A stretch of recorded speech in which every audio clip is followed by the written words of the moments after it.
देखिए इधर, अभी तक हम लोग वेक्टर ट्रिपल प्रोडक्ट देख रहे थे लास्ट टाइम, फिर से देखें हम, सॉरी हमने अभी स्केलर ट्रिपल प्रोडक्ट देखा था, तो हम प्रॉपर्टीज देख रहे हैं अब उसके बारे में। Properties of scalar triple product. सबसे पहले हम ये ध्यान दें, हमने ये कहा यदि हम box of A B C मतलब scalar triple product of A B C की बात करते हैं तो हम इसे रिप्रेजेंट क्या करते हैं, सॉल्व कैसे करते हैं। यदि हमें तीनों वेक्टर्स पता है a equals to a1 i cap plus b1 j cap plus c1 k cap, मतलब हम कहें यहां से a vector equals to a1 i cap plus b1 j cap plus c1 k cap. दूसरा वेक्टर है b vector equals to a2 i cap plus b2 j cap plus c2 k cap, and third c vector equals to a3 i cap plus b3 j cap plus c3 k cap.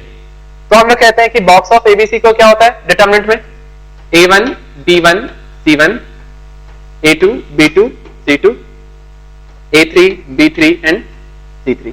अब देखिए इधर first properties की बात करने जाए तो first property में हम लोग ये कहते हैं यदि मैं box of A B C की बात करूं, ये इक्वल टू होता है box of B C A और ये इक्वल टू होता है box of C A B. मतलब हम ये कहें, हमने कहा ए बी सी जो है वो तीन वेक्टर्स हैं, इनको यदि मैं साइक्लिक ऑर्डर में अरेंज करूं तो मैंने कहा ए बी सी, अगला साइक्लिक ऑर्डर क्या हो जाएगा बी सी ए, उसके बाद अगला साइक्लिक ऑर्डर में क्या आएगा सी ए बी। हम कहते हैं ये तीनों जो है ये कैसे होते हैं, इक्वल होते हैं। अब ये इक्वल क्यों होते हैं, देखिए हमने कहा एबीसी, यदि मैं यहां पर एबीसी की बात करता हूं तो एबीसी मेरे लिए यहां पे लिखा हुआ है। अगर हम यहां से बीसीए की बात करने जाए तो हम लोग क्या लिखेंगे, box of B C A equals to, हमने ये कहा था यदि हम बीसीए के लिए बॉक्स पता कर रहे हैं तो फर्स्ट रो में हम बी वाले वेक्टर को लिखेंगे, सेकंड में सी को और थर्ड में ए को। तो बी वेक्टर्स को लिख दीजिए यहां से a2 b2 c2, सी जो है वो हो जाएगा a3 b3 एंड c3 और ये हो जाएगा a1 b1 एंड c1। अब हम यहां पे ये कहते हैं ऐसा है, यदि मैं डिटरमिनेंट की प्रॉपर्टीज पे जाऊं तो मुझे इससे बनाना है इस वाले वेक्टर को, इसको यदि मैं इसमें कन्वर्ट करना चाहता हूं तो देखिए इधर इस फर्स्ट रो को यहां शिफ्ट करता हूं फर्स्ट में और इसको यहां शिफ्ट कर देता हूं। इसका मतलब है कि मैं यहां पे क्या कर रहा हूं, R3 और R1 को इंटरचेंज कर रहा हूं, R3 और R1। अब R3 और R1 को यदि हम इंटरचेंज करते हैं तो हमें पता है कि यहां पर साइन क्या हो जाएगा, माइनस साइन, क्योंकि एक रो को दो रो को आपस में एक बार इंटरचेंज करें तो माइनस साइन आता है। तो यहां से क्या हो जाएगा, ये A1 B1 C1, ये A3 B3 C3 तो वैसे ही रह जाएगा और यहां हो जाएगा A2 B2 एंड C2। इसके बाद फिर से हम देखें अभी भी मुझे ये वाला वेक्टर नहीं मिला है, तो इसके लिए हम क्या करें, यहां से फिर से सेकंड और थर्ड को आपस में इंटरचेंज कर दें। मतलब मैंने कहा यहां से R2 और R3 को हमने इंटरचेंज किया तो देखिए माइनस फिर से एक आएगा और वो माइनस माइनस क्या हो जाएगा प्लस, तो हमें मिला plus A1 B1 C1 A2 B2 C2 and A3 B3 C3। अब हम कहते हैं ये जो इसे देखें और यहाँ पे हमें जो गिवन है वो देखें, तो हम लोग कहते हैं कि इक्वल्स टू ये क्या हो गया, box of A B C. तो ध्यान रखिए हम लोग ऐसा कहते हैं कि जब भी हम A B C equal to B C A लिख सकते हैं, ऐसा इसलिए होता है क्योंकि इसमें हम दो रो को आपस में इंटरचेंज कर रहे हैं और दो रो को इंटरचेंज करते हैं तो माइनस माइनस फिर से मिलकर के हमें क्या मिल दे देते हैं प्लस। तो हमने कहा कि आप इसको ऐसा लिख सकते हैं, तो इसे इस टाइप से याद रखिए कि यदि हम A B C equal to cyclic order में बी सी ए लिख सकते हैं और इसी को हम सी ए बी भी लिख सकते हैं। इसे नोट करें, इधर फर्स्ट प्रॉपर्टी हो गया। सेकंड प्रॉपर्टी में हम लोग ये कहें, चल मैं इधर लिखता हूं, हम सेकंड प्रॉपर्टी की बात करें तो मैं ऐसा लिखता हूं box of A B C equal to, अब यहां पे क्या है ए बी सी है तो किसी भी दो वेक्टर्स की पोजीशन को आपस में आप सिर्फ इंटरचेंज करें, सिर्फ दो वेक्टर्स की। मतलब हम यहां से ऐसा लिख दें, यदि हम इसमें क्या कर दें, ए यहां है सी और बी, ए सी बी, तो यहां पर ये कभी भी इक्वल टू नहीं आएगा, ये हमेशा कैसा आएगा माइनस साइन के साथ। अब देखिए इधर कैसा क्यों होता है, ये एबीसी है, यदि हम ए सी बी वेक्टर की बात करने जाए तो हमने कहा box of A C B equal to जो होगा वो क्या हो जाएगा हमारे लिए, ए वाले कंपोनेंट्स को पहले लिखिए A1 B1 C1, C को बाद में लिखिए A3 B3 एंड C3 और लास्ट में लिख दीजिए आप A2 B2 एंड C2। अब जब जैसे ये हुआ, अब यहां पे हम क्या करें, हमें इससे बनाना है क्या ABC, हमें इसमें रिलेशन देखना है।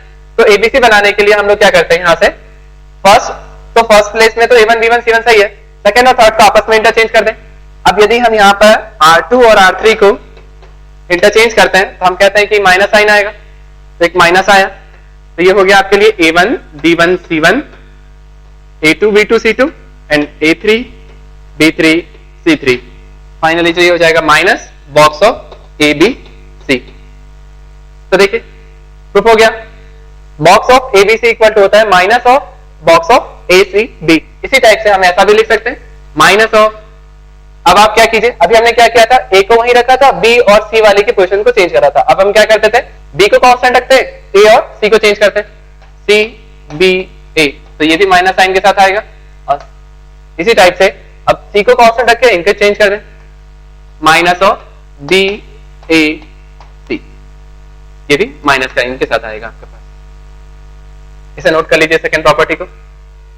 थर्ड प्रॉपर्टी नोट करें, if the three vectors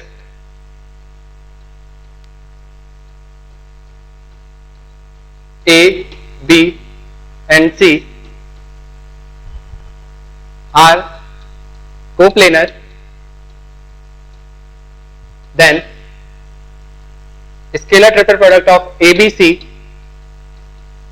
will be 0। देखिए हम ये कहते हैं हमारे पास तीन वेक्टर्स है A, B और C, और ये तीनों ही कैसे हैं, यदि वो कोप्लेनर होते हैं तो उस समय पर उनका जो ट्रिपल प्रोडक्ट होता है वो 0 होता है। अब देखेंगे कैसे होता है। यदि मैं सिंपल बॉक्स ऑफ ABC की बात करने जाऊं तो मैंने कहा यहां से ये क्या होता है, A dot B cross C, A dot B cross C। अब जरा सोचिए, जो B क्रॉस C है, B क्रॉस C, ध्यान रखना हमने पहले भी कहा है कि जब भी हम क्रॉस प्रोडक्ट करते हैं तो B क्रॉस C हमेशा क्या देगा, एक वेक्टर B है दूसरा वेक्टर C है, तो उन दोनों वेक्टर के परपेंडिकुलर वेक्टर हमें कौन देता है, क्रॉस प्रोडक्ट। हम कहते हैं कि B क्रॉस C जो होगा, ये जो भी वेक्टर दे रहा होगा, ये B क्रॉस C वाला वेक्टर जो है वो परपेंडिकुलर है B वेक्टर पर। सुनिए हमने ऐसा कहा, ये B वेक्टर है, ये हमारा C वेक्टर है। अब हम कहते हैं जब हम B क्रॉस C पता करेंगे तो B क्रॉस C से हमेशा जो वेक्टर मिलेगा वो क्या होगा, जो वेक्टर C पर भी परपेंडिकुलर है और वेक्टर B पर भी परपेंडिकुलर है। तो हमने कहा कि B cross C is perpendicular to B। इसी टाइप से B क्रॉस C जो है वो परपेंडिकुलर हो गया आपका C पर भी। अब देखिए इधर, जैसे ही हमने कहा कि B और C ये सेम प्लेन पर है और इन दोनों के परपेंडिकुलर ये B क्रॉस C एक वेक्टर है। अब सुनो, हम यहां से कंडीशन ये लिखें, एक वेक्टर हमारे पास है A dot B cross C, A dot B cross C। अब देखिए B क्रॉस C जो है वो एक वेक्टर है जो B और C दोनों के परपेंडिकुलर है, और हम कहते हैं A डॉट, मतलब A के साथ हम उसका डॉट प्रोडक्ट लिखें और वो भी क्या कर दे, 0। दो वेक्टर का डॉट प्रोडक्ट 0 तब होता है जब वो दोनों वेक्टर कैसे होते हैं, म्यूचुअली परपेंडिकुलर। अब देखिए ये तो ये वेक्टर क्या हो गया, परपेंडिकुलर वेक्टर है, देखिए इससे मैं डिनोट कर रहा हूं B क्रॉस C। अब इसके परपेंडिकुलर A है क्योंकि उसका डॉट प्रोडक्ट हम 0 कर रहे हैं, उसके परपेंडिकुलर A है, इसका मतलब है कि वो A जो है वो भी इसी प्लेन पे कहीं होगा। मान लीजिए ये है A, तो हमने कहा कि ये जो है इस प्लेन पर है, तो क्या ये B क्रॉस C जो है वो A पर भी परपेंडिकुलर हुआ। हम कहते हैं कि B क्रॉस C जो है वो A वेक्टर पर भी परपेंडिकुलर है, तो वो परपेंडिकुलर जब होगा तो इसका मतलब होगा कि A B और C जो हो वो तीनों के तीनों कैसे सेम प्लेन पर लाई कर रहे हैं। तो तीनों के तीनों वेक्टर्स सेम प्लेन पर है, इसका मतलब है वो कैसे हैं, कोप्लेनर। और कोप्लेनर है तो उनका A dot B cross C जो होता है वो क्या होगा, 0। और इसी को हम लोग क्या कहते हैं, बॉक्स। तो box of ABC equals to 0, मतलब scalar triple product of A B and C will be 0 हो जाएगा यहाँ पे, इसे नोट कीजिए।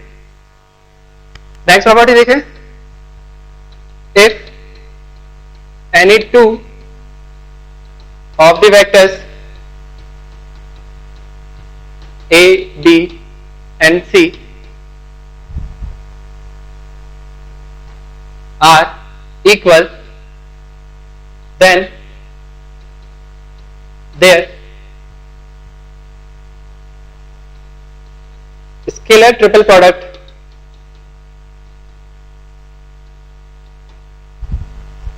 Box of A B C equal to 0। अब हम ये कहते हैं जब भी हम स्केलर ट्रिपल प्रोडक्ट फाइंड करने जाएं और तीन वेक्टर्स हमारे पास ए बी और सी, यदि दो वेक्टर इक्वल वेक्टर्स हो जाए तो उस केस में उनका जो ट्रिपल प्रोडक्ट आता है वो क्या होता है 0। अब ये कैसे होगा, सपोज कीजिए जैसे हमने यहां से कहा ए बी एंड बी, इसका मतलब है कि हम क्या कर रहे हैं ए बी बी की बात कर रहे हैं। तो बताइए क्या करेंगे आप, ए की जगह तो ए वेक्टर्स को लिख दीजिए कंपोनेंट्स, तो ये हो जाएगा a1 b1 c1, बी की जगह लिखिए आप a2 b2 c2, और सेकंड थर्ड वाला जो है वो भी क्या है बी ही वेक्टर है, तो a2 b2 c2। हमें दिख रहा है कि डिटर्मिनेंट है और डिटर्मिनेंट की दो रो इक्वल हो गई हैं, और कब भी हमें किसी भी डिटर्मिनेंट के लिए दो रो या फिर दो कॉलम्स इक्वल मिलते हैं तो उस समय हमारा डिटर्मिनेंट की वैल्यू क्या होता है 0। हम लोग यहां से कहते हैं कि ये क्या आ गया आपके पास 0। मतलब हम ये कहें कि जब भी हम स्केलर ट्रिपल प्रोडक्ट फाइंड करने जाएं और उसमें से तीन में से कोई दो वेक्टर इक्वल वेक्टर हो तो उस केस में आप इसे क्या कर दीजिए 0। इसे नोट करें।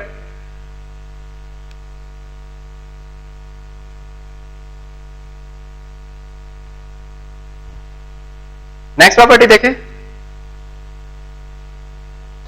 If any two of the vectors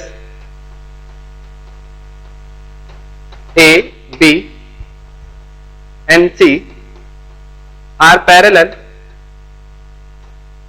then their scalar triple product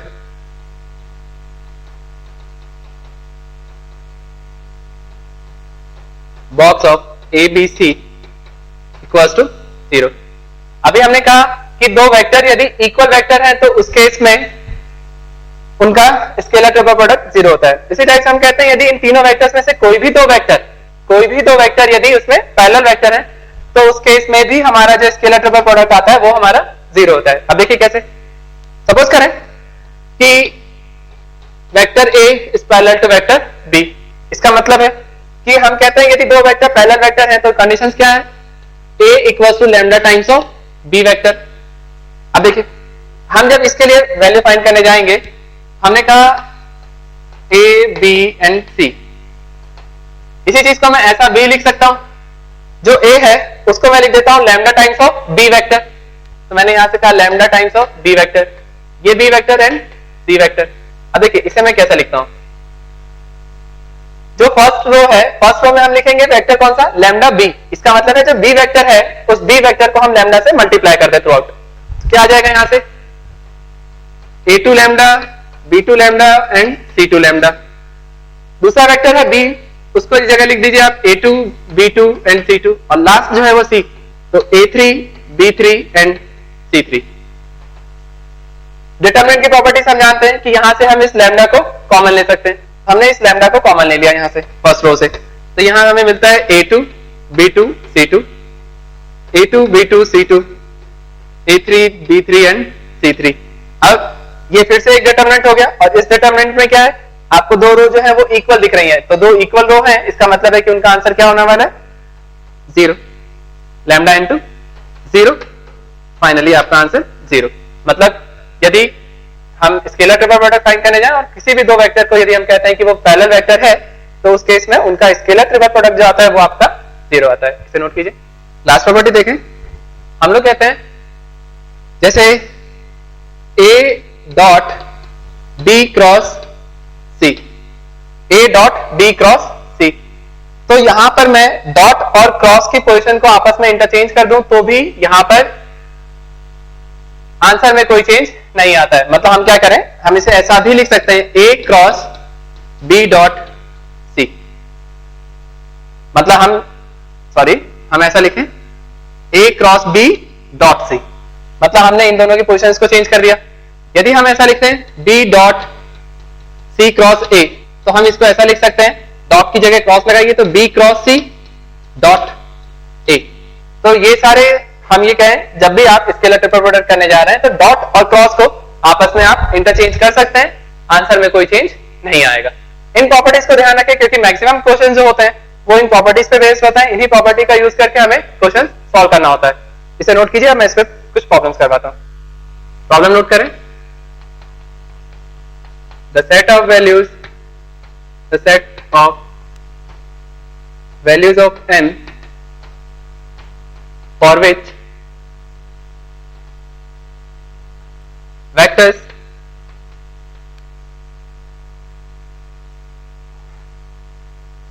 I cap plus j cap plus m k cap comma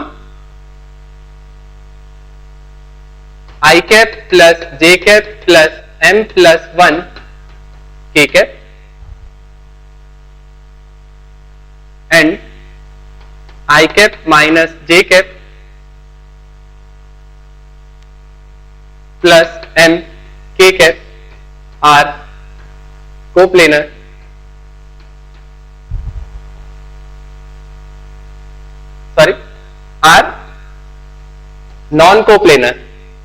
are non-coplanar options हैं first R, second R minus curly bracket 1, third R minus curly bracket 2 and D R minus curly bracket 3। Option बताइए मुझे क्या आएगा। देखिए इधर तीनों vectors हैं और तीनों वेक्टर्स कैसे हैं, नॉन कोप्लेनर। तो हम सबसे पहले क्या करें, इन तीनों के लिए हम बॉक्स पता करते हैं। तो box of A B C, assume कीजिएगा कि जो फर्स्ट वाला वेक्टर है वो ए है, ये बी है और सेकंड थर्ड वाला सी है। हम लोग कहते हैं यदि ये scalar triple product of A B C यदि ये 0 हो जाता है तो हम कहते हैं कि वो कैसा है, कोप्लेनर। तो हमें आंसर कैसा चाहिए, नॉन कोप्लेनर। तो सबसे पहले हम क्या करें, इस ए बी सी की वैल्यू फाइंड करते हैं। करिए, एक डिटरमिनेंट बनाए, ए के कंपोनेंट्स लिखे 1 1 एंड 1 1 1 और m, बी के लिए 1 1 m प्लस 1 और इसके लिए लिखिए आप 1 माइनस 1 m, सॉरी सिर्फ m। इसको यदि हम सॉल्व करने जाए डिटरमिनेंट मेथड से सिंपल, तो 1 के लिए सॉल्व करिएगा तो क्या आएगा, यहां से m प्लस m और प्लस 1 माइनस यहां से आएगा m माइनस m माइनस 1 और प्लस m के लिए सॉल्व करिए तो -1 -1 -2। फाइनली जो हमें यहां से मिल रहा है ये हो गया 2m प्लस 1, ये m तो कैंसिल हो गया, माइनस माइनस प्लस 1 और यहां -2m। तो ये -2m प्लस 2m कैंसिल हो गया, तो फाइनल जो मुझे मिल रहा है वो 2 है। अब देखिए यहां पर हमें दिख रहा है ABC जो है scalar triple product of ABC, वो हमारा क्या रहा है 2, मतलब ये जो है ये तो m से इंडिपेंडेंट है, यहाँ पे m वाला कोई टर्म ही नहीं आ रहा है। इसका मतलब है कि आप यहां पर m की जगह कोई भी वैल्यू रख सकते हैं, m की हर पर्टिकुलर वैल्यू के लिए ये आंसर हमेशा क्या देगा 2, क्योंकि आंसर हमारा कांस्टेंट आ रहा है। तो हमने कहा कि यहां पर हम m की कोई भी वैल्यू रखें तो आंसर हमेशा मुझे नॉन जीरो मिल रहा है, और यदि वो नॉन जीरो मिलता है मतलब वो नॉट इक्वल टू 0 है, तो हम कहते हैं कि वो कैसा होना चाहिए, नॉन कोप्लेनर है। तो हमने कहा कि यार m की तो हम सारी वैल्यूज रख सकते हैं, इस कारण से आप इसका आंसर जो टिक करेंगे वो है R, all real number. Note कीजिए, प्रॉब्लम लिखें। Let A equals to I cap plus J cap, B vector equals to J cap plus K cap and C vector equals to alpha A plus beta B vector. If A vector equal to I cap plus J cap, B equals to J cap plus K cap and C equals to alpha A plus beta B. If the vectors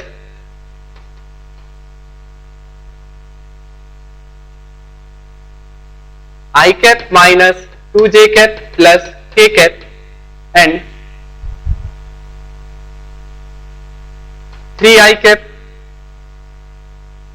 plus 2j cap minus k cap and C are coplanar, then the value of